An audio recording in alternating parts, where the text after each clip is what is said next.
And we're back with the Captain's Clash, everybody. Captain's Clash Europe, and we're headed into our best of 3 series between Team Disciple and Team Sven. So, in case you're not familiar with the tournament yet, this is a Captain's Tournament, meaning that captains were nominated for 6 teams, and then they drafted their team out of a player pool of individual players that signed up. There's an auction system that was used in order to facilitate all of that.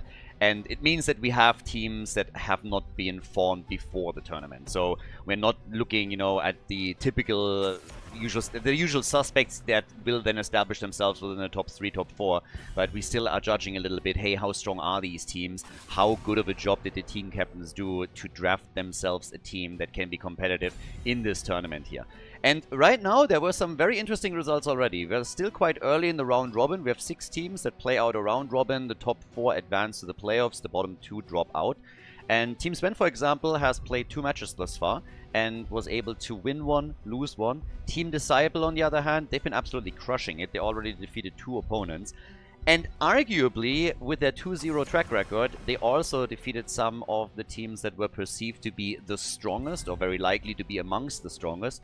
So they've been doing a fantastic job. And I already like the bans that we're seeing from Team Sven. Because previously, even though Disciple is by now known for his Ophia plays, nobody banned Ophia out. In this case, though, very different. Sven comes in, they obviously did their homework, and they were like, okay, let's just ban Ophia out. She's not a meta pick. She is not really valued highly in the meta.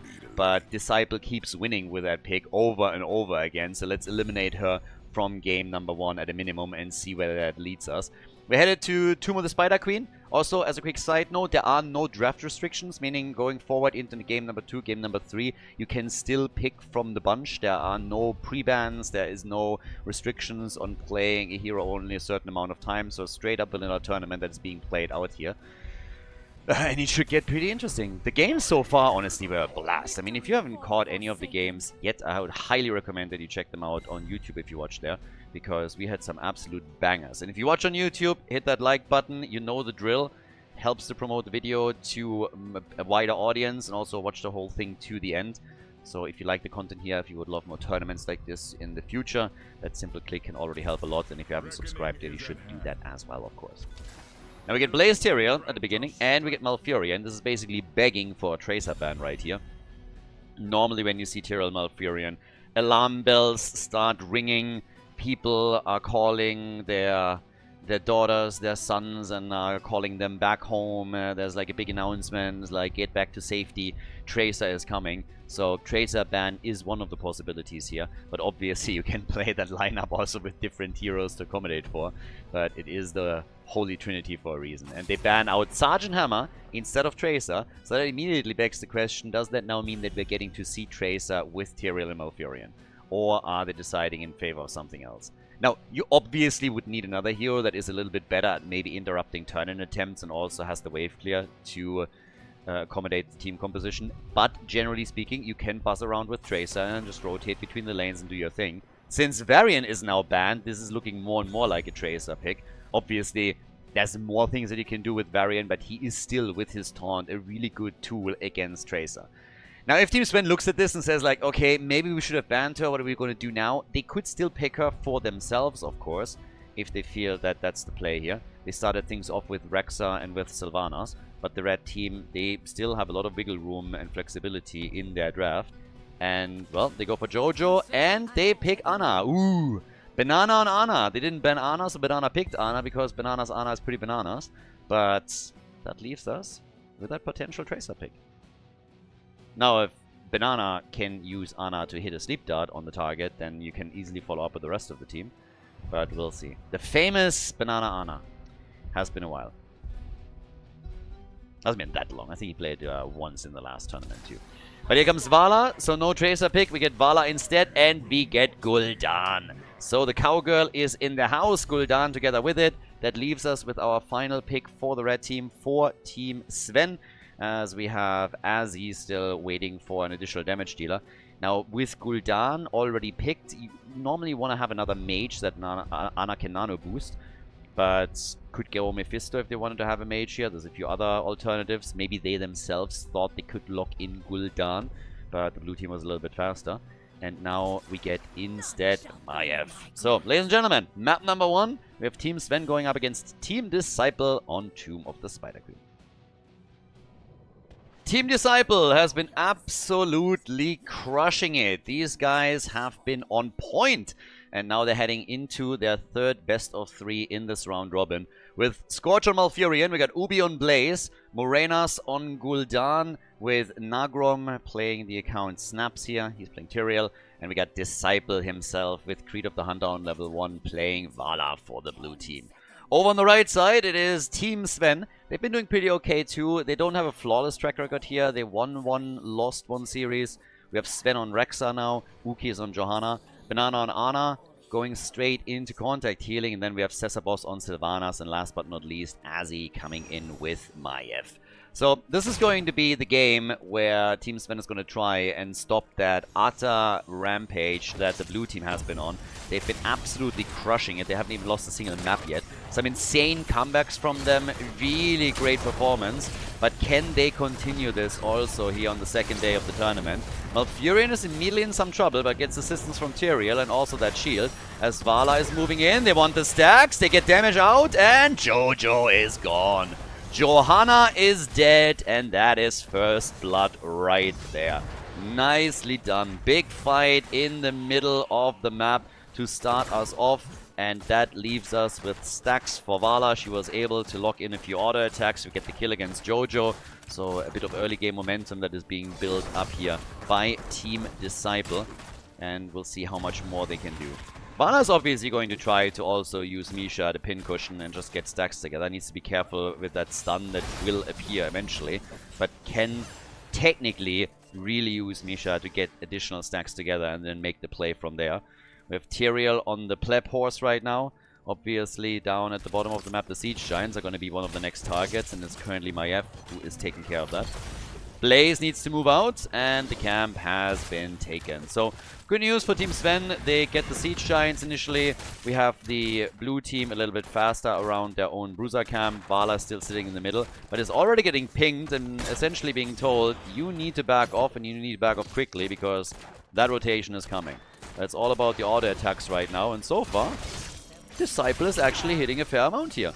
That's 45 stacks 2 minutes in, so Vala off to a nice start. It will of course be pretty important to try and avoid dying and losing the attack speed bonus, but at least up to now, decent performance and mechanics from the auto attacker. Now, that being said, with a little bit of pressure play that we have in the middle, they're already making a move for the first few towers and also for the gate to apply some vision. And that is a pretty significant push here. They were able to take a tower down. They will probably take the entire thing apart. With the first camp, that's pretty darn good. The one thing that Team Sven missed out on is taking their own camp. Vala is now sitting at 51 stacks already. So this is a fantastic start for them. Lots of structural damage. Disciple not panicking as Jojo arrives. Needs to be a little bit cautious here. Gets tethered. Might be in trouble. Is in trouble. And goes down. Bit too casual after all from Vala. And that is 5% of the attack speed bonus now gone. Good kill for Team Sven. That was a pretty important one. And yeah, Vala was just playing this a little bit too aloof. Just sitting there like, yeah, what's she gonna do? And then all of a sudden they zoned her out, slowed her down, and there were just not enough burst heals available. With Malfurion, you're relying very heavily on heal over time. And that's something where Vala was just not able to sustain herself long enough to survive through it. So that was an important kill for Team Sven. Still structural damage being done. Both of the teams are also turning in their gems. And we have now 36 delivered versus 37 on the other side. But yeah, we'll see which team is walking away with the Web Weavers first. There's definitely potential for both of them to get their first wave. They have enough gems. As Vala is now working with Hot Pursuit on level 7. That's something she could have definitely needed in the last fight, but just simply didn't have access to. We have now the Red Web Weavers descending first. The Team Sven with a completed turn-in. Good for them. Nicely done. And Vala still dancing around Jojo. Working those auto attacks in. The tether from Maiev. A little bit more pressure applied, but that's not the only hero that is currently suffering. They go for Sylvanas, and she is dead. Sylvanas is gone. Vala dancing left, right, centers. Malfurion is slowly retreating. They're trying to go for a follow-up kill on Maiev, but as he is able to get out, the Web Weavers are touching ground, and this is the moment where Team Disciple can start to set up this defense and take some of the Web Weavers out early on. Vala, again, zoning the rest of the red team as they eliminate the Web Weavers in the middle of the map. And now the push towards the top to perform the same play here. And the Web Weavers just get annihilated. It's the bot lane where we still have some additional pressure. This is where Sven goes up against Ubi. The stun is in, but they don't have another damage dealer here. And Blaze might be in a bit of trouble. Does he have the cooldown? Doesn't even need to. Just walks away. Oh, nearly falls, but even if he dies, they would have recovered the gems. So that's a big plus. And here comes that pressure play from Team Sven. They get the wall, but not really a whole lot in that situation just now. 92 stacks for Vala, so really nice job. The problem is that with those sleep darts that we're getting from Ana, Vala gets caught with her pants down once more, and that's the second death of the auto attacker, and therefore 10% of the attack speed bonus gone. So on the one hand, it's really nice to see Disciple playing aggressive with these auto attacks, and he gets a lot of stacks in, so that makes up for the loss in attack speed. But it's really Banana Age that has been shutting him down a lot. Once that sleep dart hits you and the rest of the red team can then follow up and get in position to get the kill, it makes it very, very tricky to save her. If Blaze has a bunker, that's a slightly different story that makes things a lot easier for them, but as it stands right now, Vala needs to be a little bit careful. If you get good stacks on level 1, you can definitely make up for dying a few times. There's also a second damage dealer on the blue team, so it's not like we're having a hyper carry Vala here. So it's totally okay to die, but you want to keep it as low as possible.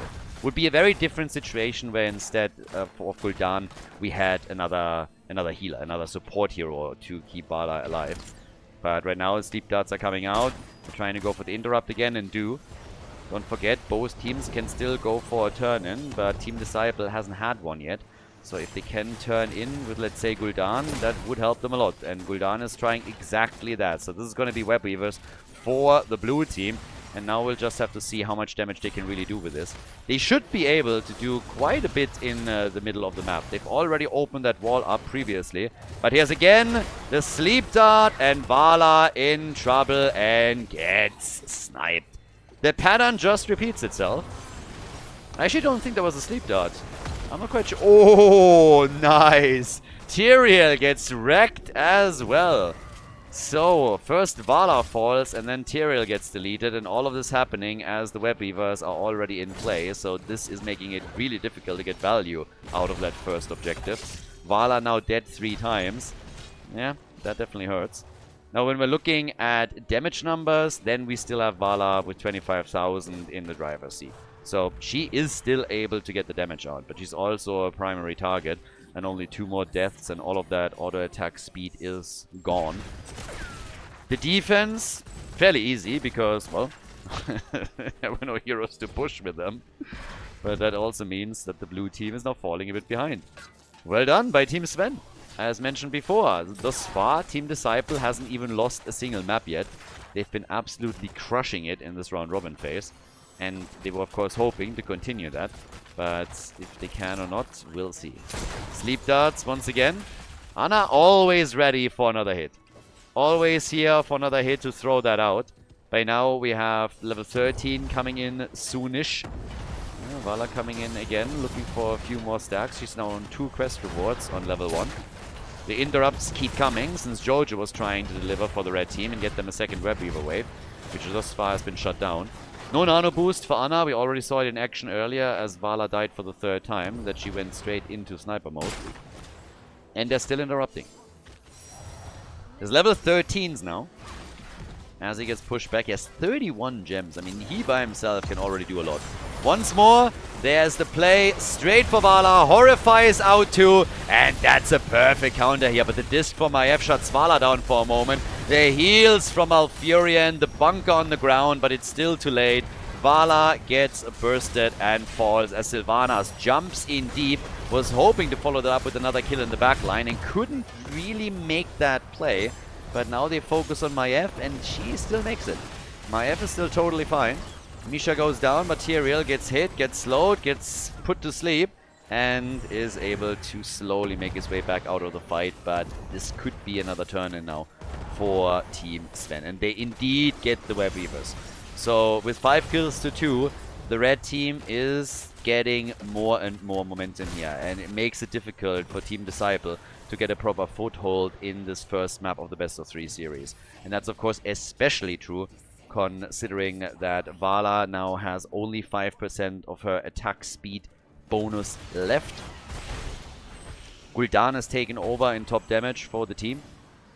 And Vala is essentially looking at the same numbers that Sylvanas was able to put out thus far. Forts are still all standing, but I suppose it's going to change now. And Tyrael goes down as well. They go for Gul'dan again.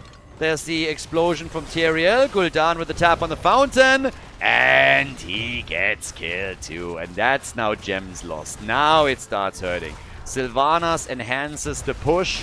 So, yep, this is going to be the big one too. They go for the fort at the top and start to take this one out. And then, of course, in the middle, they would love to continue the pattern as Blaze at the bottom pushes another wave out. He is sitting on 43 gems. As he comes in, holds 40 himself. They really want Blaze, and Blaze needs to get the hell out of there. Is trying to escape, gets disked, and I'm honestly a little bit unsure. I didn't see him try to use his escape. But there's the jet propulsion now. Gets stopped and killed. That's 43 gems on the ground. Tyrael tries to capture it, loses all of it. Honestly, a couple of sloppy plays here today from Team Disciple. Just a few moves where you would think, why risk it? Blaze tries in the middle of the lane to hearth back in instead of at least attempting to hide or moving back towards the fort or anything of the sorts. Could have moved down to the bottom and hide in a bush. None of that happened, so made it pretty easy for the opponent to sniff him out. With Blaze gone and essentially all of the gems that we were holding also eliminated, the team is struggling a lot. It's 9 kills to 2. Team Sven can easily move towards the top and take the boss. They have a level 16 talent advantage. They have the gems to turn in, which they just did, so it's objective plus gems. There's a lot of snowballing going on currently in favor of Team Sven. And Team Disciple, they look like they will taste defeat in game number 1. We've seen crazy comebacks from them. Not really a moment to count them out yet. But we are still in a spot where they are having some serious trouble. And a comeback is gonna be tricky. Especially considering that we're now 12 minutes in and all they were able to accomplish is 2 kills. And one of them very, very early in the game. Blaze dies now as well, gets caught and taken apart. Blessed shield from Jojo is helping there, didn't even prop his bunker up. So the team is getting absolutely wrecked. Vala has died 4 times, Blaze now 2 times in a row. The top keep is in trouble. The forts are falling all over the place. Middle, bot lane, all eliminated. And the team is desperately trying to defend. Gul'dan has the AoE wave clear and is using it, but yeah, it's a bit of a disaster currently. And for Team Sven, this is fantastic. Team Sven is running a fantastic series right now. Vala now has Manticore, they have level 16. Is that the moment where they could maybe bring this back? Horrify was used and accomplished essentially nothing. So that is another tricky one. Yeah, feign death as the jet propulsion comes in. Trying to get a few hits connected, but it doesn't really look too great on the chase. Sylvanas attempting to distract them a little bit, but nice auto attacks at least against Johanna. And Johanna is realizing that she might not be able to make it here. Ana goes down. Now they're going for Jojo. They want the kill there. Can they take her down? And they should be able to. Yep. A little bit of a drive-by shoot from Vala as she came in with an auto attack. Now they're body blocking. Good old Rexa, and he gets dropped as well. That's 3 kills in a row right there. This might be the moment where the team can turn it. They're closing the gap in experience a little bit, but they need a lot more if they really want to have a shot here. And we'll see if they can pull this off. But they need to take some forts out. The one at the bottom of the map is low. Sylvanas was actually able to hearth back and escape Khaldor. But both of the remaining keeps, I mean, keep at the top lane with the help of Sylvanas was now eliminated. But the keep in the middle, the keep at the bottom, all on 50% HP. The blue team, they need a turn-in. They already took one fort out. They can eliminate a few more. They technically have a chance to start a comeback. Vala has 157 stacks on level 1. That's nice. Pairs well also with the level 16. They are closing the gap in experience, albeit slowly. And of course, with that in mind, you also have to realize that level 20 is only one level away for the red team. But there are opportunities right now. There are definitely opportunities to gain a bit more momentum, to close that gap a bit further. If they can force another fight, they might be able to pull something off here. They get the fort at the bottom of the map. Now they can go towards the top and try and eliminate the last one. Rexa is still pinned down at the bot lane as he's attempting to defend. But at the top, it's a 5-man pressure play now. And this is where Team Disciple needs to make a bit of headway. You can see, though, that Team Sven is very reluctant to engage into anything. What they are currently trying to do is play this slow and just delay the blue team, because they know they're going to have level 20 talents in a moment. So Vala is just dancing around this, gets the damage worked in. They want that fort, obviously, and likely will get it. But 20 is so close now for Team Sven that they are just playing the slow game. They're willing to sacrifice the fort too, of course. And they will indeed lose it. So that fort is gone. The Web Weavers are still pushing, and now that 20 is available for Team Sven, Disciple and his boys have to think about how they want to approach this. They still have a strong push going through the mid lane, also at the top lane, you could argue. But how long do they really stay here and try to take those structures out? Because they need to also now catch up in experience, and they don't want to be forced into a fight that they're unlikely to win. So here comes Ana and the rest of the team. Bunker is already out as they're attempting to cover the retreat. There's no forts anymore. The boars get unleashed. Vala attacked. Great Horrify. Blessed Shield hits though. And that's the end of Vala once more, as Blaze is also trying to get out. But he's also in trouble. They retreated a bit too late. Blaze might make it. He actually does. But Vala, she still died, which means that she has no additional attack speed through the Gambit talent on level 1. But in regards to damage, she is now still at 48,000, which is still way above anyone on the red team side. It is Khaldor, though, that has the top damage in the game. But Vala dying 5 times is, of course, a problem. Now, again, I need to emphasize this once more. She's not the hyper carry for the team. There's no double support, there's no triple front line. So she can die, but 5 times is too much. You want to maintain at least some of that attack speed bonus. If you go into a double damage dealer setup with an auto attack Vala, you're absolutely okay accepting a few losses, but this is a bit too much here. Vala still gone means that the blue team will have to simply watch as the boss gets taken again. So that was a very nice rotation from Team Sven to go straight for the boss upon spawning, because they realize they have a window that they can abuse here. There's also still damage done in the middle. This is actually potentially taking down that keep. This will likely take the keep out. But the red team wants to, of course, end the game here. So this is all a matter of defense at this point. Vala is already trying her best. The disc missed. They're trying to burn down the boss before it arrives at the core. So far, so good. Keep in the middle on the red team side has indeed fallen. So the keep is indeed gone. Vala gets attacked again. They're moving back out. In comes the Horrify. Nicely done. That was a good move, but they cannot get a kill yet. They drop Johanna low and push her back. But the boss is now on the core, and they need to burn it down quickly. But they should be able to pull that off. So nicely done by Team Disciple. They're setting up a decent defense. They lose a few hit points on the core, but it's not too much. 5%, that is still manageable. And over here, as already pointed out, the keep has been lost. So technically, there's very little that Team Disciple lost in that exchange. They gained a lot. They gained the keep on the other side. Team Sven was not getting as much out of that push as they were hoping for. But they still have those Web Weavers going strong. And the defense at the bottom of the map is now ramping up. There's an attack possible in the middle, but both of those keeps are still standing. So as the dust settles for the blue team, very little has changed. Little to nothing. For the red team, though, they lost one of their keeps. So this is still an open game. Disc is out against Blaze. They're getting complete... well, Jojo's also getting attacked here. Blaze is totally fine. The boars get unleashed again to cover the retreat of the team. Disciple is moving back out and is now at 186 stacks.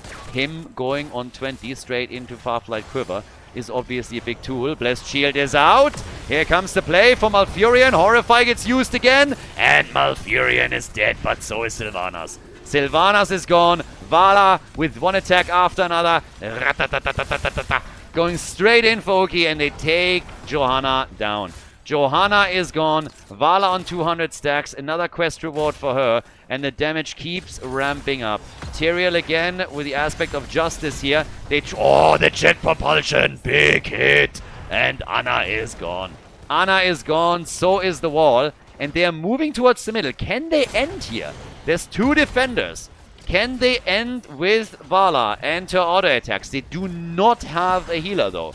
That's the big problem. Vala is working that shield down slowly, and there's Gul'dan, of course, as well. Disciple just eats this. Is absolutely unimpressed. Blaze is playing this out at the side. They go for Gul'dan, but it's a kill on Rek'Sai in a second. At least from the looks of it. Rek'Sai's in trouble, and he dies. Gul'dan has fallen too, though. Gul'dan has fallen. Maiev, Maiev survives thanks to the disc that she just threw out. And the core is still standing, so they can't end the game. They were trying, but they're still getting a lot of kills with this.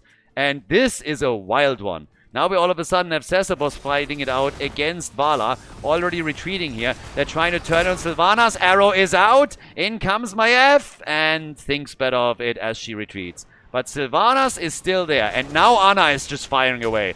Anna is trying to get the hits in. And there's the kill. Vala is gone. Tyrael retreated. Oh, that hurts. They were so close to get a potential win on this. And the core is now at 80%. 80% core against 95% core. Catapult pressure at the bottom of the map, 21 minutes in, so it's not going to destroy the keep, but it will do some damage. And of course, we have Team Sven now trying to be aggressive, trying to take those keeps out, and they will likely succeed in at least eliminating one, if not both of them. We have some respawns happening too. Could there be another Horrify? Whoa. Sylvanas just... Oof. Living a life on the edge here. The keep, by the way, has not been destroyed. The keep is still standing. 88,000 damage now from Gul'dan. Vala's at 83,000. Just compare that to what we are getting from Maiev and from Sylvanas. They're at 53 and 54k. But of course, they are the ones that have 15 kills to 10. And they're just generally doing fantastic here. Vala is back in a couple of seconds. They're already going for the fight. Horrify is out. And they take the camp. They take the camp. Tyrael with his level 20 is starting to move in. Gets a quick explosion going here. And now they're coming through with another tether. Misha is a little bit low. Vala is on her way. They want that fight. Can't quite get it. Tyrael activating the 20 in the battle. But now they have to back off once again.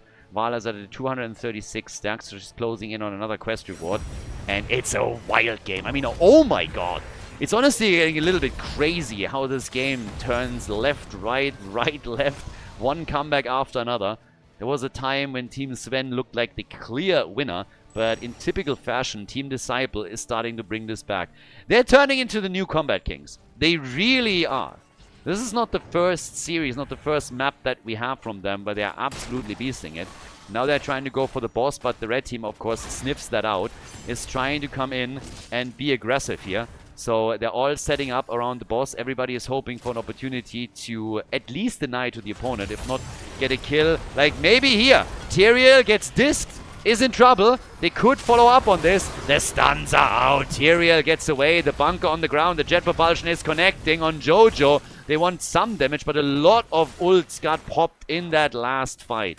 A lot of heroic abilities have been activated. Anna is coming in with the Eye of Horus. And we now have also the Blessed Shield still available for Jojo. The Lulnado! Horrify is used! The Sanctification and the big jet propulsion! Sanctification absolutely on point here. As Tyrael comes in again with his level 20, with the aspect of justice. The boss is taken. And there's a big push at the bottom of the map as well. Siege Giants and Catapults at the bot lane keep as the red team wants the victory through the top lane. They're going for Maiev. The disc is out again. Vala with one auto attack after another. They're trying to go for Azzy. We have Blaze a little bit isolated as well. He needs the support from his team, and they're coming in for Johanna. Maiev is low. Malfurion attempting to moonfire her ass into oblivion as the attack focuses on Vala once again, but they're turning it on Jojo. They get the kill. Rexa is gone. The bottom keep has been eliminated. The keep is already destroyed, and now the boss is moving through the top lane. Seems like Vala might fall, and she does as Anna dies. Team Disciple, but Team Sven with Maiev. Beautiful Blaze from Azzy. He hasn't died even once yet. Azzy has been crushing it this entire series. 66,000 damage for Maiev, but they're down to 2 heroes. Sylvanas and Maiev are the only survivors, and that boss is still moving through the top lane, and they keep that. The disc is out once again against Tyrael, and they get the Gul'dan kill. Azzy is a monster, an absolute monster, but the core is falling, and it's falling too quickly. They can't get their heroes back. Maiev is low and escapes, but the boss hammers away, and this is victory. No, it isn't. 5%! 5% catapults! Too far away. 4% on the core. This is insane. The Tyrael explosion was not enough. Can they end here? They're gonna cross the map. Vala will be back. Blaze will be back. But can they delay long enough for Gul'dan to also make it? Gul'dan has Horrify. Gul'dan has Horrify still. So at this point, here's the moment. They're gonna try and delay this as best as they can. They're already sitting tight here. Azzy is an absolute beast at this point. The disc misses. Great job by Vala here, dodging out on this. Gul'dan is back, and he has Horrify. They got Horrify. They can buy themselves a little bit more time. And, I'm not sure if the red team can make this happen. I'm not sure. They need kills. They need kills, and they get it. Vala is down. Vala is dead. That was the big one. That was the big one. Tyrael back in just a moment. They're trying to go for Blaze, and they might be able to get the kill here with the help of Anna, and indeed they do. As once again, we have a couple of heroes respawning for Team Disciple. They're throwing everything against their opponents. Hit after hit. Malfurion with the root on the ground against Johanna. The core is already losing its shield and hit points too. They're trying to go for Misha. They're trying to go for a kill. Tyrael moves in, has the 20, uses the core at 70% as the catapults are shooting away. Azzy, low in HP. Johanna about to fall, but Team Sven wins it. They take game number 1. GG. We're going to head in game number 2 in a second. Guys, if you enjoy the content, if you like the coverage here, please subscribe to the channel and like the video. It really helps to spread the videos to people that were interested in Heroes of the Storm in the past and might rejoin the game. So spread the love a little bit, help to promote the games here, like and subscribe, and I hope that you enjoy the rest of the series. Volskaya Foundry, second map in our best of 3, and well, it's a highlight. 4% on the core, and catapults breaking through the shield on the red team side as they were able to end the game. And it was damn close. A 4% core, and they were still able to win it, turn it around here. There are so many things of the first map that were just absolutely incredible. Some of the damage and the plays that we've seen from Vala were great. She died quite a bit though. We had Gul'dan with 156,000 damage towards the end of the game, which was just bonkers. Second highest damage dealer was Vala with 100,000. And I would say for the red team, the standout player was Azzy with Maiev. There's a lot of players and a lot of plays that you can shout out for sure. Some of those sleep darts from Banana H and the kills that he got as well were fantastic. But Azzy on Maiev was the only one in the entire game that never died. As Maiev set up so many kills for their team, got a whole lot of kills, delayed the opponent, and he got 8 kills, by the way, by himself, and was also able to get the top damage on the red team side. So absolutely fantastic. That was incredible. It was such a fantastic first map, and it was the first loss in this tournament for Team Disciple, the first map loss. They haven't lost the series yet, of course, and they can still turn this one around, but we're now looking at a situation in which Ophir gets banned again.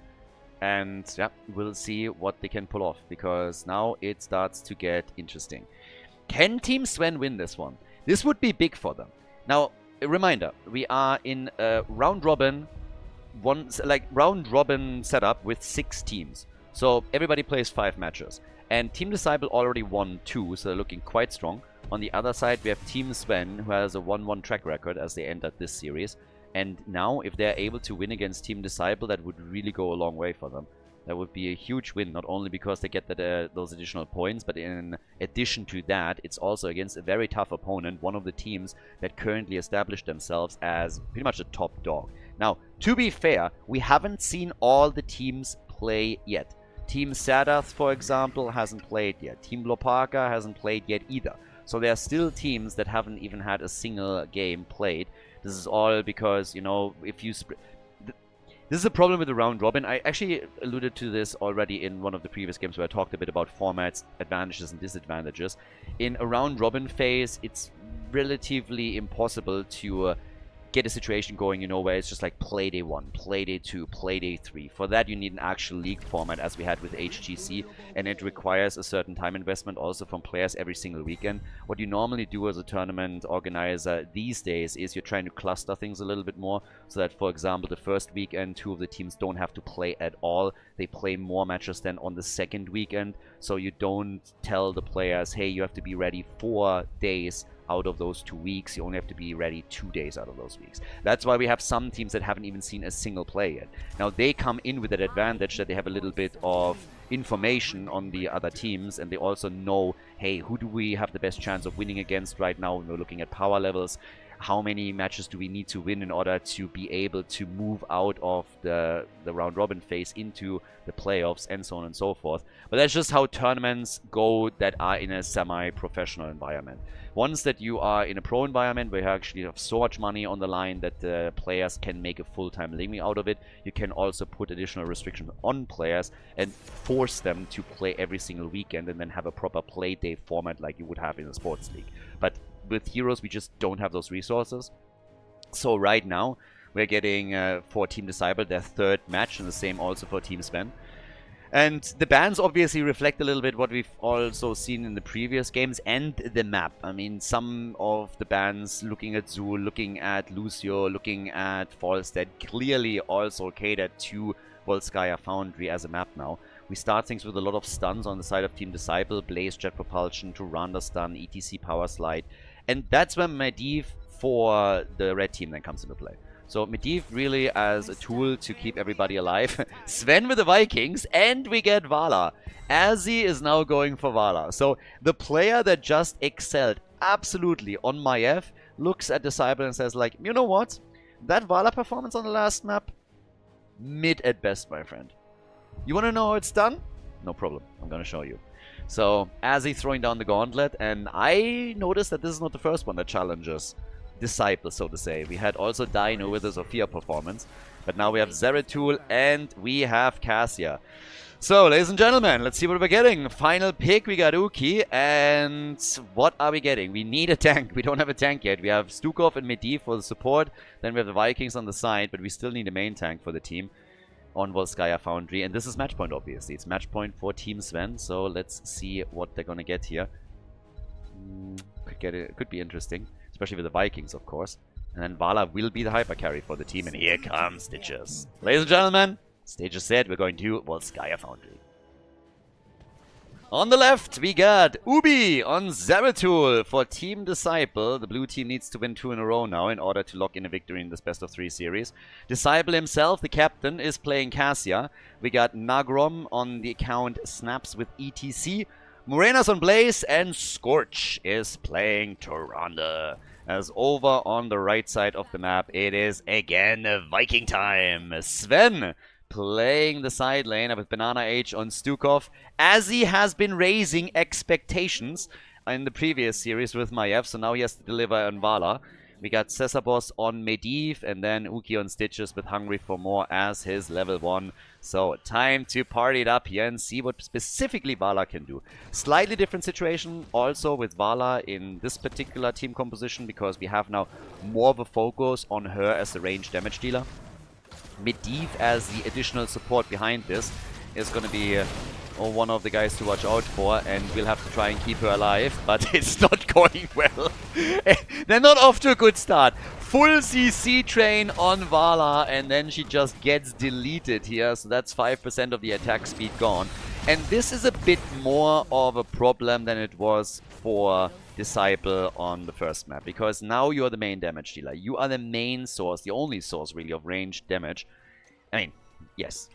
For the nitpickers out there that are sitting there with their notebooks, the Germans, we still have Medivh, he has some range tools too, and obviously we have a couple of Vikings in play, but Vala is going to be the main source for range damage, and her losing auto attack speed is a bit of a bigger problem if she is the hyper carry compared to what we saw in game number 1.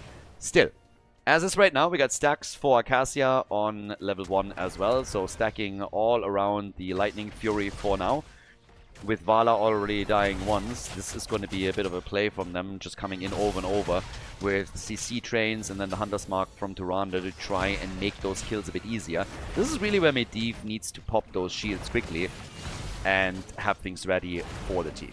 But as it stands right now, we're looking at Scorch doing his thing. We're also seeing level 4 talents slowly coming together for them. With the Incinerator Gauntlets, Elune's Chosen is now in too. They're starting to make a move again for Stitches. Hunter's Mark, yeah, well, they get the stun in from Tyrande at least. And a bit of easy damage on Stitches himself as he's waiting and looking for those hooks, of course. Level 1 for the Vikings, we got the Viking Bribery. And down at the bottom of the map, now still our 1v1, so to say, with the Vikings moving up against Zeratul, who has an easy time holding the lane here and also shutting them back down. Should probably also note that Disciple is doing a fantastic job with stacks on Cassia. A very good job indeed, because right now we have him on 19 stacks already, which is pretty significant. And he's going to likely get a few more here in that fight, especially with ETC trying to facilitate this for them. Stats are coming out. Another couple of hits are coming. There's the 21 stacks for now, and this is a target-rich environment for Cassia. Starts to get more hits in, less than I expected in that situation, though. As the hook is missing, and the red team still all together here as they're going through the portal, looking for a kill that they can't quite get. ETC is also ready for that power slide, of course. They want the item, and they're going to be able to grab it. So that's a healing beacon on the side of the blue team, who are off to a very solid start in game number 1. And especially Cassia, of course, against the Vikings, has a lot of targets that she can play around with and try to get the numbers high. And so far, it is honestly working. I mean, 28 stacks at the 3-minute mark is wild. That's actually wild. Normally, you're looking at 40 stacks around 8 minutes and you call that a success. If you get that, you're solid on Cassia. 32, 3.5 minutes in. If she can keep that pace up, this is going to be a significant amount of scaling towards the later stage of the game. Now, she's not the only one that works the stacks in. We have the same coming in from Vala, who's now at 51, so that's the first quest reward in the increased damage on the auto attacks. Medivh, 31. Pretty decent as well. So as long as he's not all of a sudden being taken out, they're going to be fine here. And, well, that leaves us with Blaze going for the next camp. The objective not really focused on too much yet, but ETC is now moving in, starting to chase them off a little bit. And they still get progress here, so nicely done. But I'm really eyeing Cassia and the output that she has, and I'm thinking late game already. Because if she continues here, that could get crazy. Up at the top, the portal rotation, and there's the moment to go for Blaze, but with ETC helping out, Blaze survives, and they're totally fine here. Yeah, they're totally golden. So we get down to the bottom of the map, we have Zeratul slowly moving in, going for Cure's mount. Honestly, every single time I see that mount, I automatically think Cure. So Ubi with a little bit of a copy play, I'd say. Yeah, Eric goes down, nicely done. Making it a bit harder for Sven to maintain control over the lanes.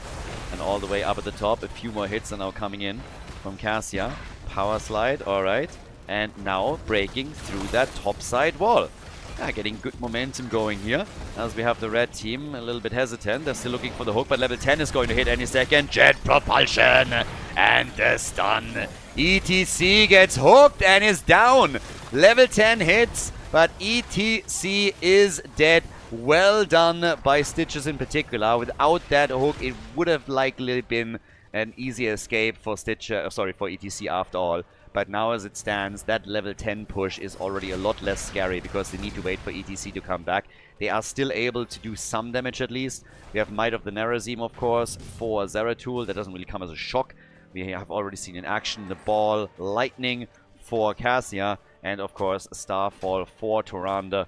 As we get that connected, couple of hooks now coming out as we are about to get level 10 for Team Sven. So Gorge is in the ley line. Gorge ley line is also a nice combo. I mean, generally speaking, they're playing, of course, a kidnap combo here with Stitches getting a hook, Gorge, and then the portal allowing him to escape. But on top of that, Medivh can also drop the ley line and make it even harder for any defenders to get close. Vala, the helping hand. That could have been a disaster. And Zeratul was trying again. Zeratul moved in again. I like the lurking arm here from Banana H to keep Azzy safe. But they wanted her. They wanted Vala. So, well done. Cassia's progress has slowed down slightly. She's still at great numbers. She's still at really good numbers for the time that we're in here. But you can see and tell that Team Sven has started to deny her some opportunities with this. There's the portal, and the kidnap combo is active. ETC trying to slide out. Here's the party. Gets interrupted. The bunker. And that's a kill on Stukov. Stukov is dead. They're losing Olaf too. Another hook, but no Gorge available any longer. And Stitches might have bitten off a little bit more than he can chew. And he can chew a lot, I can tell you that much. They go in for the kill on Vala. That's another 5% of the attack speed gone. Great move from Zeratul. But that one was big. Taking Vala out. Taking Stukov out. Saving ETC in that situation. And mad amounts of momentum currently for Team Disciple. The damage output, we got 28,000 for Cassia. That's, of course, pretty big. That's all the stacks coming in. And we're only 7.5 minutes into the game. Taking the fort out in the mid lane was also very important. And now they're getting more aggressive around the top side fort, attempting to drop another one. Medivh has, of course, as noted before, completed his baseline quest. So that's good for him. Can play a bit more aggressively and doesn't have to hold anything back here. Big slide, portal is back out again, and they're ready for the chase, but nobody gets close enough to Cassia, anyone else, to get a Gorge through, for example. Now, 13 talents are in, and with level 13, we now have also the War Traveler here for Cassia. More items grabbed as well, so this is going to be another healing beacon that we're getting for Team Disciple. They haven't really focused on the objective. This is the thing with Volskaya Foundry in a lot of games that we have, that the objective is something that a lot of teams just ignore. They don't care. You can still get damage out, of course, with it, but it's not really as pressing as on other maps that we see. We're now 8.5 minutes in, and finally ETC slowly making a play for it and sitting there, but you can tell that it was never really a priority for any of them. So, Zeratul... no, they're not coming in. Maybe a drop in a ley line could have helped, but ley line was on cooldown, so that wasn't really a chance. Just sitting tight, not really making a play or anything. But eliminating those Vikings is really helping. Your level 13, we get now tempered by discipline. We get the virulent reaction for Stukov. And I suppose they might get that protector. It's a 1.5 level lead for Team Disciple. They won game 3, and at least so far, it's looking good. They have currently 5 kills to 1. They are closing on level 16 talents, so they're doing pretty alright. And we'll see how much more they can do now that they have the Protector. Taking, for example, the bottom fort out would already be a win, if they can accomplish that. Yeah, Tirana is also moving in with this. In the middle, though, Cassia is a bit alone, gets gorged up, and yeah, she's dead. They are going to try and use the time that they have at the bottom of the map to get some kills, but obviously Cassia herself is not going to make it. So she's out, level 16 is taken, but with all of that being used, with all of that time to get the kill on Cassia, the bottom fort was defenseless and got eliminated. They're trying to burn the Protector out. Vala is attempting to also use it for stacks, I guess, but is able to work at least a few in, so good for her. We have 55 stacks for Cassia, 122 for Vala. And 24 for Stitches, which means that his movement speed is now increased by 10%. Oh, this on the other hand. Yeah, they wanted Stukov, but they couldn't get him. They at least got Belok. But those are still some nice kills. Oh, the hook! But he doesn't have Gorge. ETC just says alone, is like, guys, if you are going hard on Blaze, I'll go for that power slide, and then we'll see if you're ready for the battle that follows. So they are falling off, dropping back, as Medivh is still providing vision. That level 16 talent advantage is something that deters Team Sven quite reliably. Cassia hasn't gotten any stacks in a long time now. Again, with her being at 55, that's not really a problem. But you can see that a lot of these big poke battles that they had earlier with Vikings involved as well are not really happening anymore. So they are obliterating. Oh. That was nearly a gorge there. Uki gets attacked. Yes, that jet propulsion's done. Zeratul is moving through too. And they're just waiting on the other side of the portal. But some nice little moments here for the red team as they're trying to be aggressive again. These hooks are hitting hard though. And that's Cassia gone. Uki with an insane hook. Absolutely insane hook. And that is Disciple gone again. Nice damage at least. But still, the hook was monstrous. And that's just an easy kill. It's just what it is. Look at it. Look at this bad boy. Bam! Comes in. Max range more or less, over the wall, gorged up, and then instantly dead. Gets a bit of nominal damage out, but very little else that they can do. 61 stacks now overall. ETC tries to come in again. Virulent reaction also in play. They get Stukov. They win it. They win the fight here. They go for Stukov and they get the kill. Vala is low. Vikings are not all there. We're having the attack onto Stitches, and Uki gets body blocked and is about to get dropped too. So that's a double kill for the blue team without Cassia. Cassia still dead. Now they move towards the top side in an attempt to pressure the keep further. And this is just looking fantastic for Team Disciple. They're taking the Vikings out with ease. That's 9 kills to 3 all in all, and a massive lead in experience. Huge lead in experience. More than 1.5 levels. And it's the first keep of the game gone. So they're able to take this one out. Azzy already rushing away. And, yep, big plays being made here. So, Morena's moving back out. And Vala is dead again. The ley line not connecting with anything. Seems like they're also considering going for the core now. Zeratul is just pushing them back time and time again. And this is massive advantage right now. 26,000 damage for Vala throughout the game. 47,000 from Zeratul. Medivh is dead too, as Cassia is back, and they can easily try and go now for the core. But Cassia gets gobbled up again and killed. Disciple not having the best day here. That's the third time that he has fallen. They're still looking at the core, but I don't think they can pull this off. They might be able to do some damage, but there's absolutely no way they can end the game here, is there? It can't be, right? 7 seconds until Vala is back. They get 10% of the core, 20. They're going to get more than that, but I just don't see them win the game here. 60%, 50%. They're doing well, but they won't be able to end it. Zeratul with another double kill on this. The core now on 45%. Still a few more auto attacks. Scourge with Tyrande is trying to work in more. They got it down to 35%. It's impressive. It's huge. The kill on Vala. Zeratul, you monster. Tyrande with the moves, and they're getting the core to 20%. What the hell is happening? How did they actually pull this off? It's ridiculous. 7% on the core. Tyrande is gone, and they actually finished the game. Team Disciple with a victory on Volskaya Foundry. Coming up next, we have game number 3 for you guys. Before we go, a big shout out to everybody that is supporting the channel on patreon.com/Khaldor. Really appreciate the support, guys. Thank you very, very much. If you want to support the channel, if you want to support our efforts to keep the Heroes of the Storm esports scene live with all of the events and tournaments that we're hosting, then please consider to check out patreon.com/Khaldor and support the channel there. It's the best way to support all of the things that we're currently doing for the scene and plan to do in the future. With that being said, enjoy the next game of the series. Infernal Shrines, the final map in the series. And can I just say that the games have been incredible so far? The last one on Volskaya, a blast. Honestly, when they approached the core, I was like, there is zero chance they end the game here. I personally was expecting them to get some damage, burn that shield down, get some damage in on the core, prep it maybe for a backdoor later, and then back off. And when Vala revived, I was like, okay, this is the end of the push. And then Zeratul comes in and just destroys Vala, and all of a sudden there's a chance for them to win it. I mean, two massive factors in that push at the end were definitely Tyrande.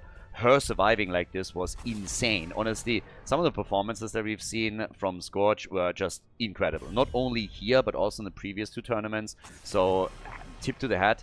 Very, very impressive. That was, by the way, the only time that Tyrande died at the core, sustaining herself and the team for ages and then finally falling. And of course, who we also have to give a shout out to is Ubi. His Zeratul performance was just bonkers. I mean, he was on Vala.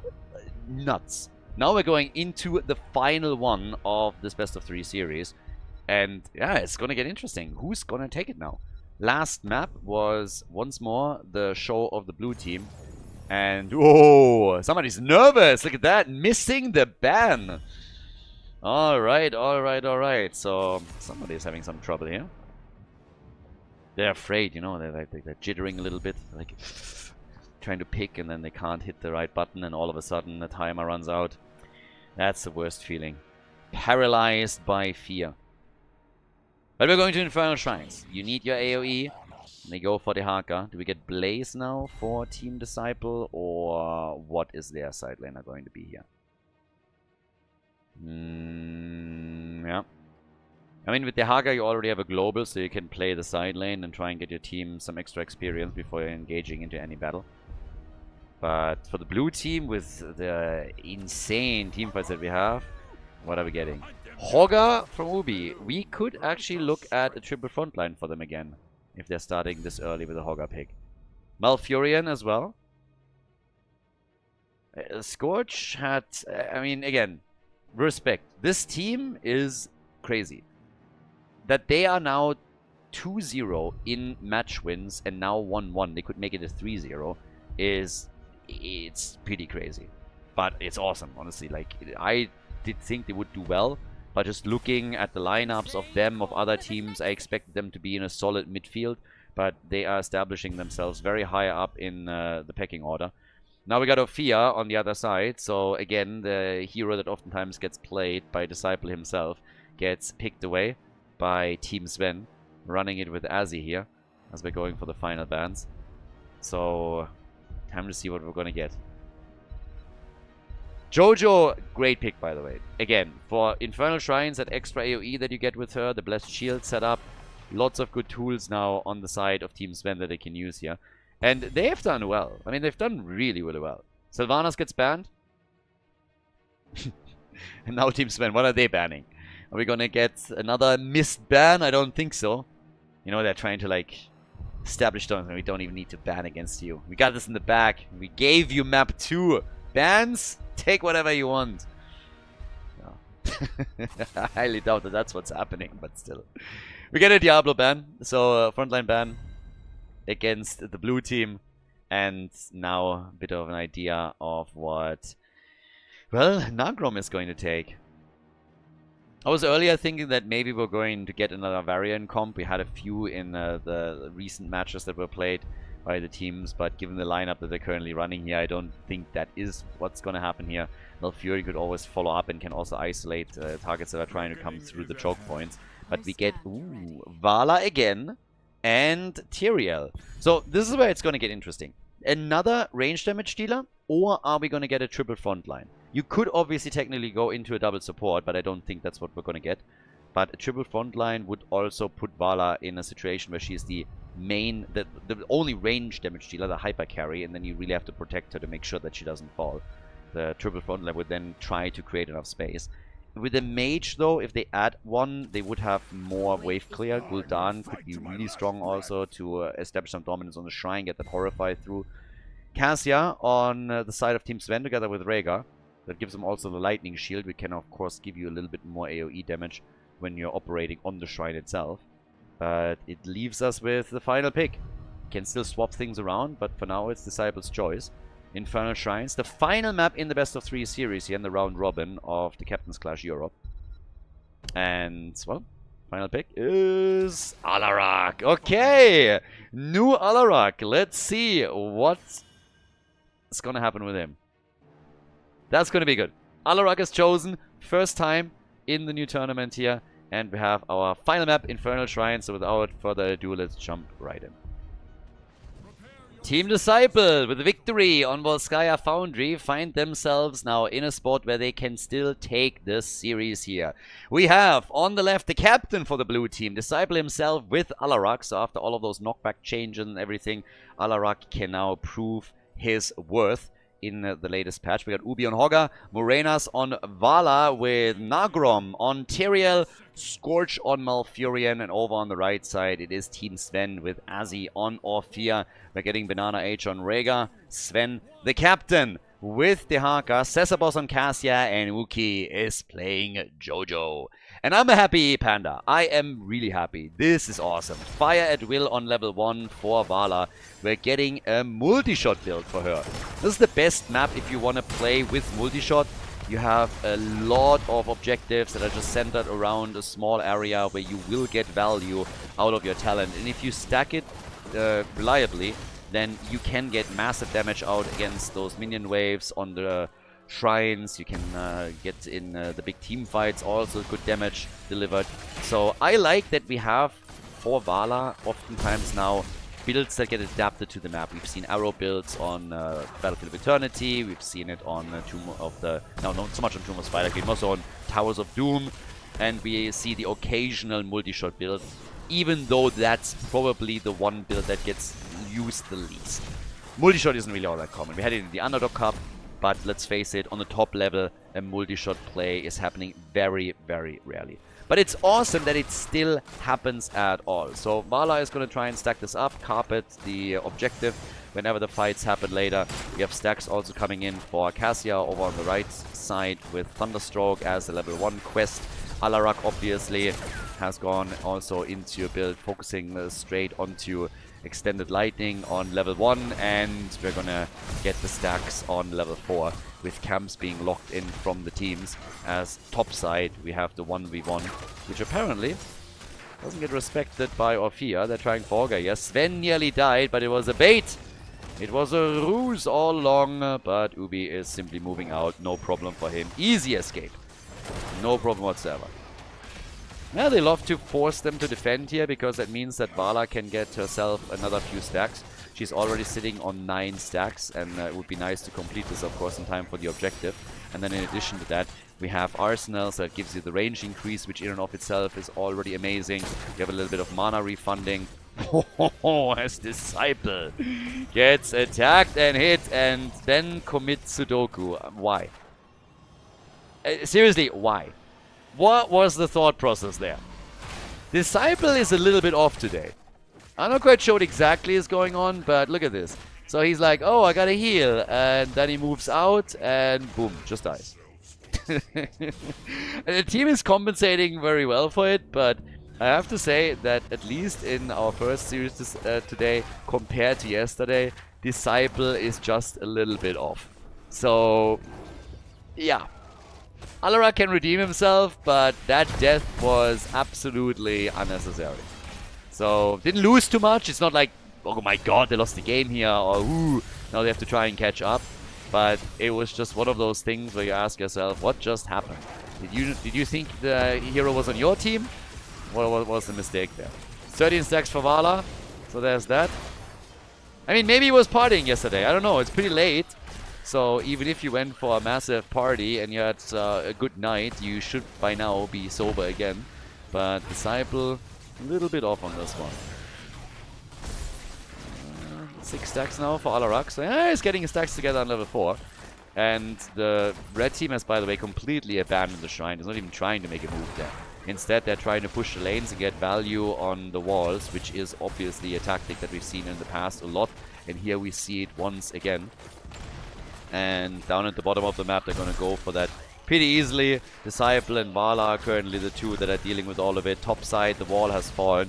And I gotta say, Team Sven is getting a lot of value here. So the Frozen Punisher might do roughly the same amount of damage. I think it's a 50-50. Down at the bottom of the right. Yeah. There's no bait over the wall yet. Dehaka proccing that one before he's even reaching the wall. Bit questionable. That's going to be a lot more damage on the structures than it should be. But yeah, here we go. So this wall is going to get destroyed easily. Punisher jumps in again. Another tower is about to fall, and they're trying to defend here, but there's the next set of Frozen that gets dropped down, and they can get damage on the fort itself. So they're actually a bit ahead. So a net plus still for Team Disciple, especially with Hogger still pushing the top. But Could have been a lot worse. So, yeah. Hogga has done a bit of damage at the top and has taken the wall down, essentially. We have now 9 stacks on Alarak's level 4. And we have 16 for Vala on level 1. 19 for Cassia. So, everybody is doing a fairly decent job getting their stacks there so that they can start scaling into the late game. We've only seen that one Sudoku move by Disciple earlier lead to a kill. Besides that, not a single kill yet. Vala's closing in on the quest reward on level 1. And will, of course, stack this even past this quite a bit. And, well, with Hot Pursuit, there is a chance now for Vala to get some more multi-shots through. One is already connecting. Alarak in a similar spot where he has now 10 stacks.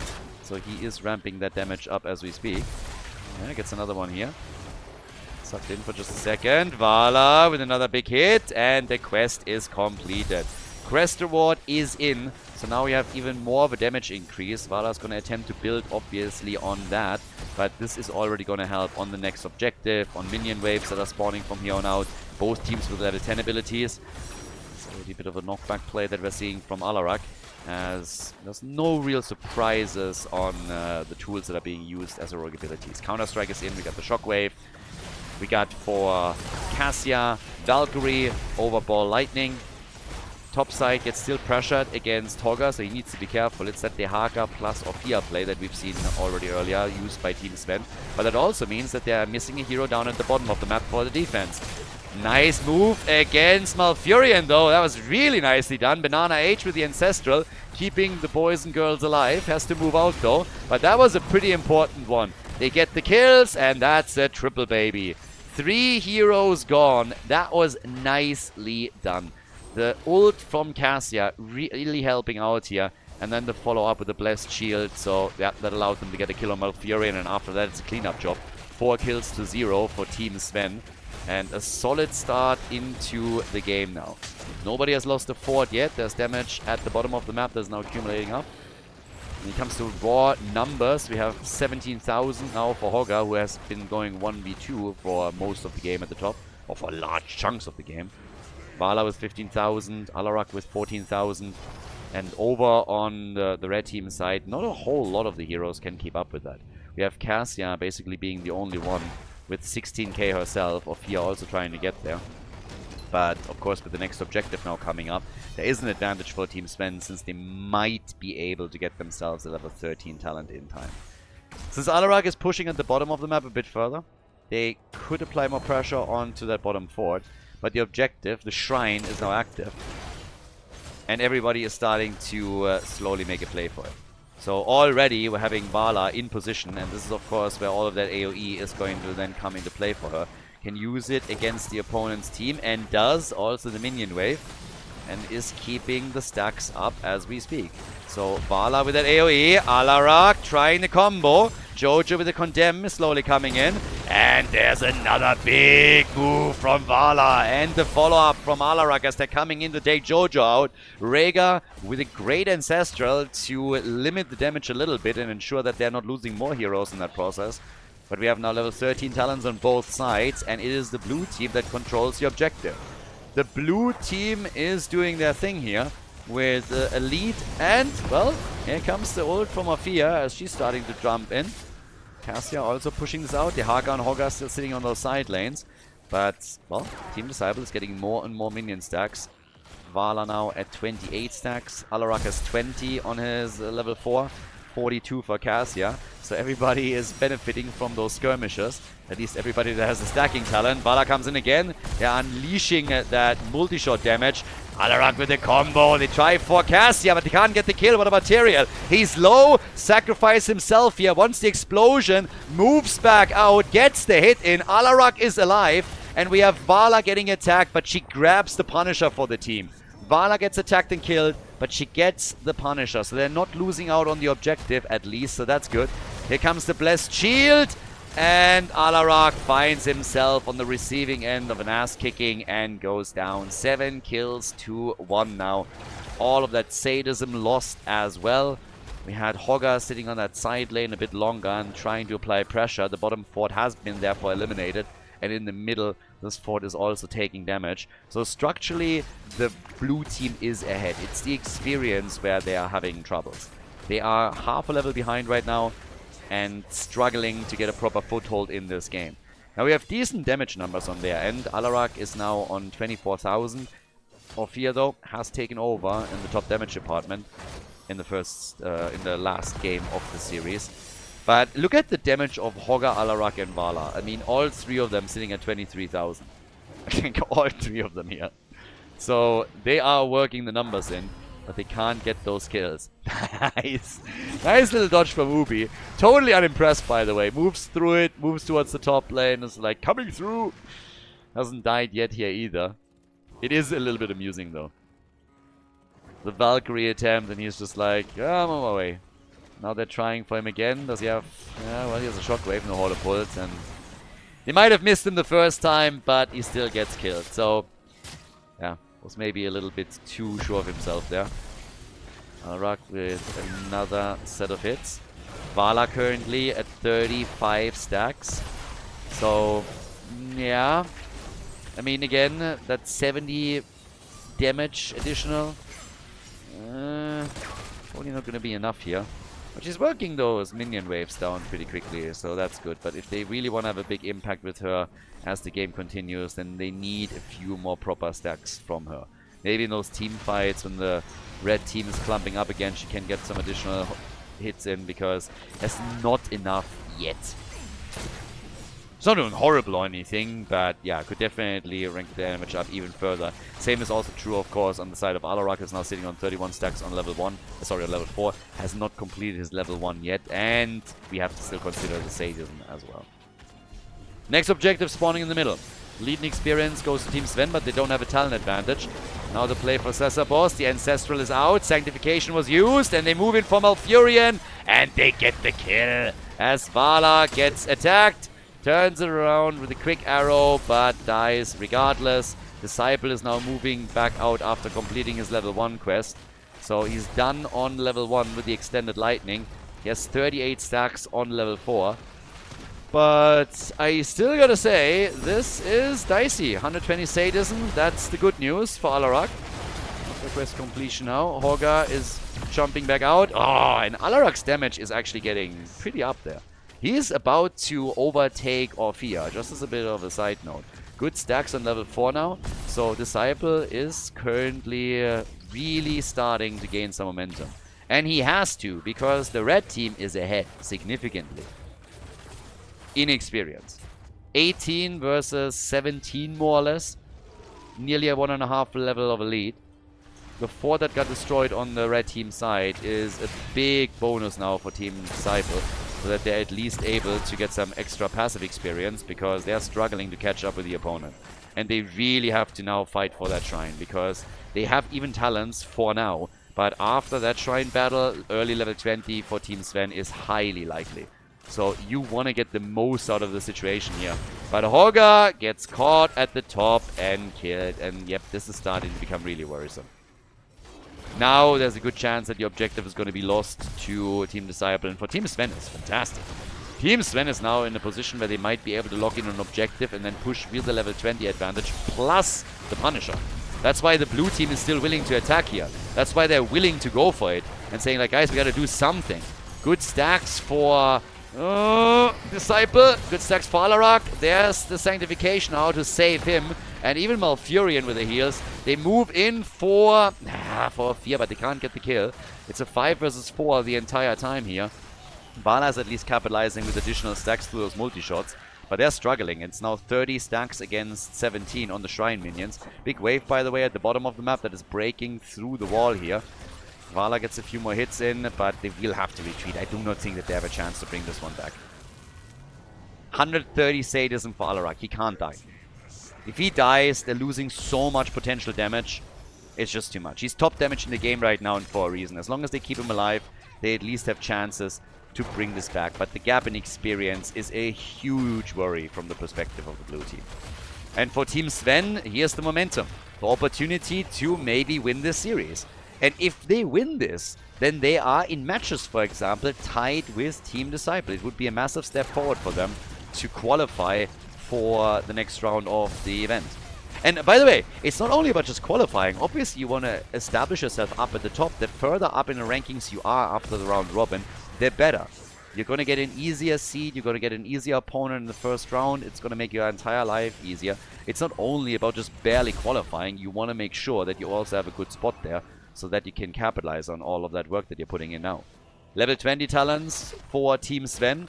No surprises. We got the Eldritch Conduit here. We got the Imprisoning Light, Radiant Faith, and the forts are now slowly all falling. Blue team is getting themselves an objective. Their goal is, of course, to make it to level 20. Alarak, very, very slow progress. And yeah, with one level still missing, all they gotta do is allow Alarak to stay alive. Maybe get another stack or two for his level 4. Keep the sadism. Allow Vala also to get a few stacks. So she's currently sitting at 50. That means that right now that is an additional 100 damage per multi-shot that she throws out, completely disregarding the quest reward for just a second.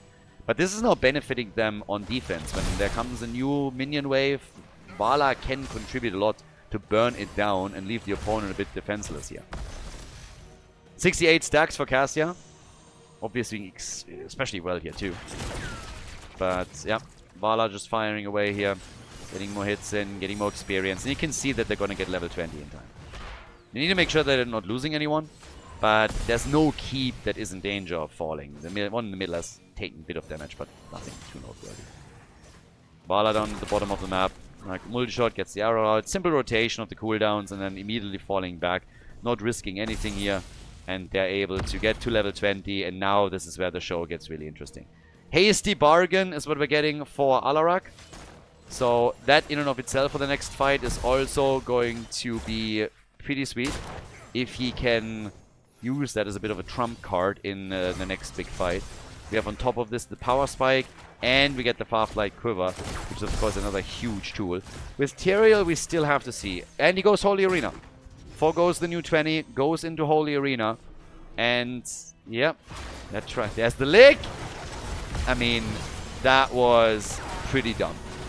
They're getting away here, but that was... I mean, Tyrael, come on. Check that bush. That was telegraphed. They might still try and go into the fight here. Orphea pops her ult. Sanctification is out. They got the Holy Arena in. And here comes the Ancestral as they make a play for Tyrael. They were desperate to force that fight, I suppose. Damage done, but... yeah, they're losing ground and they have to retreat, but nobody died. Still, Tyrael face checking like this was something. So, Hasty Bargain has been used in the last fight as well. 55 stacks for Vala, 53 for Alarak. He's at 55,000 damage now. And here comes the next objective. The Shrine is activating. And this is where the big battle is now going to unfold. Lots of ults used in that exchange at the top right. Lots of them. So that's an opportunity to maybe capitalize on some shorter cooldowns. But they want to defend against the camp and against the catapult first. And that means they give the opponent a full objective from the looks of it. They have nobody around.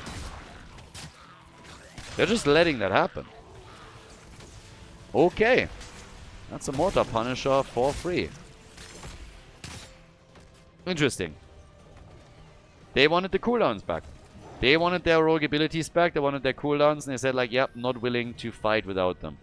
We need to make sure that we have everything in order for the battle. And we're totally willing to sacrifice the objective in order to get that. So, this is game 3 again. And so far, it's honestly been Team Sven that made most of the moves. I mean, look at the kill count. 11 to 1. 11 kills to 1. And Team Sven with consistent pressure here now. The bait over the wall, successful. Alarak again, combo, comes in. Eats some damage, but is still fine. Tyrael was already moving close to see if he has to use the Sanctification to keep him alive. If they lose the Sadism with him and all the damage, then it's basically lights out. But he adds some extra stacks on level 4, which could benefit them in the big team fight. And it all comes down to the final battle. If he wins there, if they can get some momentum in that situation, then it might have all been worth it. He's at 60 stacks now. The keep is gone though, so they're starting to run out of wiggle room.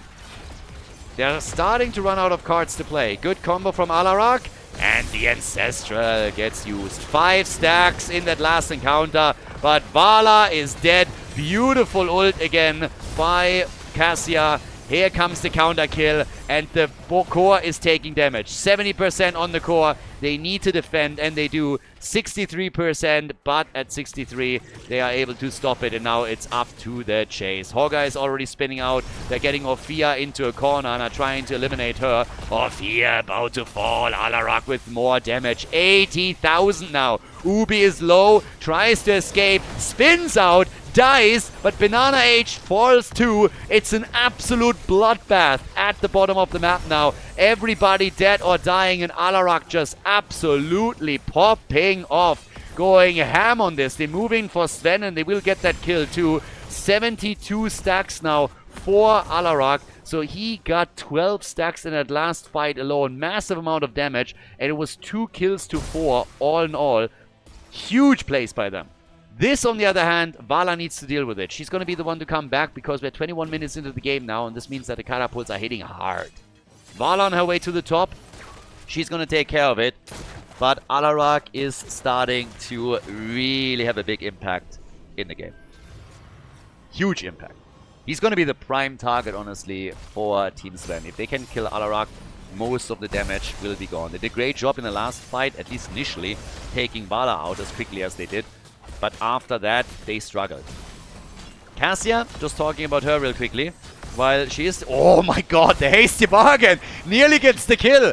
But Cassia moves out. But whew, that got spicy quickly. Cassia did definitely not account for the 20. And all of a sudden, Alarak just with another combo. But talking about Cassia, 93 stacks also quite strong here. So Alarak with big plays, 75 stacks now. So that's huge. 75 stacks is, I mean, pretty respectable. Look at the damage gaps that we are seeing here. Earlier, we had Alarak, Hogga, and Vala on the same damage numbers. Early on, they were all around 23,000, 24,000. Now, Alarak is basically doubling what we're seeing from Hogga. He's 23,000 ahead of Orphea, who is, by quite a margin, the top lead for Team Sven. Cassia is sitting at 61k. And with 2 forts destroyed, they're now making the move for the top. Trying to get a bit more here. Alarak again with the damage. Blessed Shield, gotta be careful. Blessed Shield and Valkyrie are all still up. So they don't want to go too deep. The blue team scores at 63%. They need to be aggressive. They're looking for opportunities. They have to. There's pressure on them. There's the Haka also on the red team side, which means that they have a global that they can use to control the side lanes, which is exactly what the Haka is doing at the bottom of the map now. 100 stacks for Cassia. She went into the triple digits with the stacking, and now we have the objective starting up. We're on level 23 now, and this is a Frozen Punisher. Team Disciple needs to win the objective. If they lose this one, they're gonna run out of time, they're gonna run out of space. Mid lane is a problem, bot lane could be potentially a problem, so they need to speed this up, and it's exactly what they're trying to do. The Haka slowly moving in. Vala, of course, with a lot of AoE damage now that she can utilize on the shrine, and does. 20 stacks to 7. They're getting a lot of multi-shots out for her, and that pushes the red team back. Controls the space a little bit. Vala should have the cooldown ready in another moment and can get another one in. Valkyrie is already missing. That's big. They're trying to go for Alarak, who gets out. Nice job by the Haka to pressure him, but Alarak survived through it. Now they're moving into the battle again. 32 stacks to 22. Sanctification gets used, and they should be able to get the objective here. Maybe even a kill against Orphea. Alarak, he's still in the fight. Full HP for him, and Orphea is dead. Orphea is down, but the core is gonna get attacked soon. The core might be in trouble. Hogga is the one that halves away. The Punisher is already taken. Core is losing its shield, but Hogga is on his way back. It's a 4 versus 4 battle all of a sudden on the shrine, and Jojo dies. Jojo is gone, and Cassia gets murdered. Alarak is sitting at 86 stacks by now on his level 4. 86. Hogga with the defense as the catapults and also the waves were pushing through the bot lane. Rega gets caught and killed.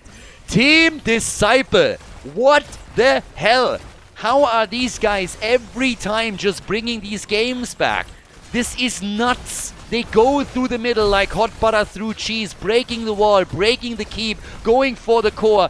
We have Alarak and 116,000 damage right now. 116,000. He's 30,000 ahead of Orphea. Has 88 stacks. Vala's at 67. Dehaga gets killed. It's a full 5-man wipe, and it's just insane. Team Disciple, the comeback, not only in the series, but on the map itself as well, as they win their 3rd series in the round robin. Insane performance by the blue team. Wow, GG.